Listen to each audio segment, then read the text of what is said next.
country's history. Almost $800 billion, Democrats say, will help jumpstart the economy. But the bill continues to have its critics. Republican Congressman John Kline voted against the stimulus bill, and he joins us now. Congressman, it's good to have you with us. Look, Republicans may have been taking a bit of a gamble here, because if this stimulus bill does jumpstart the economy, some thought that if nothing was done, the economy would start to recover perhaps in the second and third quarter of this year.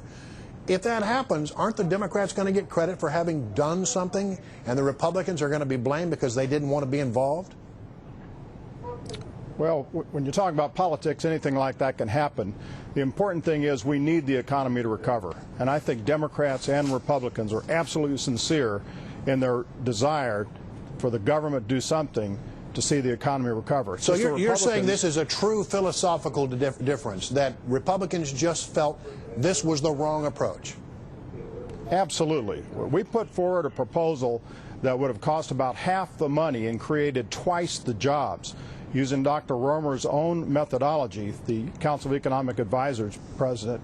And so we just wanted a chance to be able to sit down at the table with a blank piece of paper, work with the Democrats, which is what we thought the spirit of President Obama's offer was, and develop a recovery package that would really do something about creating jobs. And I'm afraid what we got is just a huge, huge spending bill. As you know, because I watched the show earlier, there's over 1,000 pages in this bill. Comes out to about $1 billion a page when you factor in the all the costs for interest on it, and I'm afraid it's just not going to produce the jobs that we need to have produced. Some have wondered if perhaps, since there are about 300 million people in America, if we'd just taken the $787 billion and divided it by 300 million, we could have sent a check in the neighborhood of $2,600 to every man, woman, and child in America.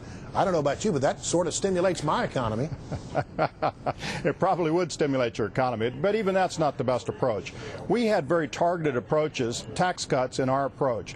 For example, we were going to have small businesses take a cut that amounted to 20% of their income. It's those small businesses that are the engine of our economy. That's where the tax cuts needed to go. We also were proposing to lower the tax brackets, the 15 to 10 and the 10 to 5%, putting money in the hands of the middle class so they could go spend it.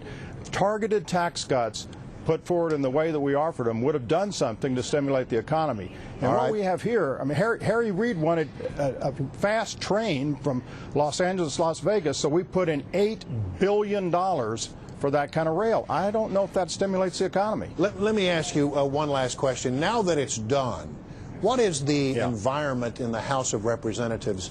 Is there going to be any way that there can be cooperation between the Democrats and the Republicans, or right off the bat have relations just soured to the point where it's not going to happen?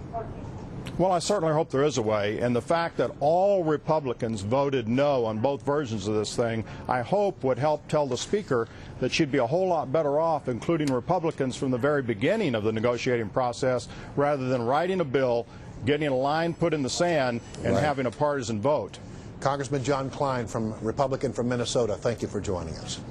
You betcha. It didn't take long for an advisor in the Obama administration to sound off on the former administration and its advisors. In an interview with the Washington Post, Obama Special Advisor David Axelrod didn't pull any punches. Take a listen.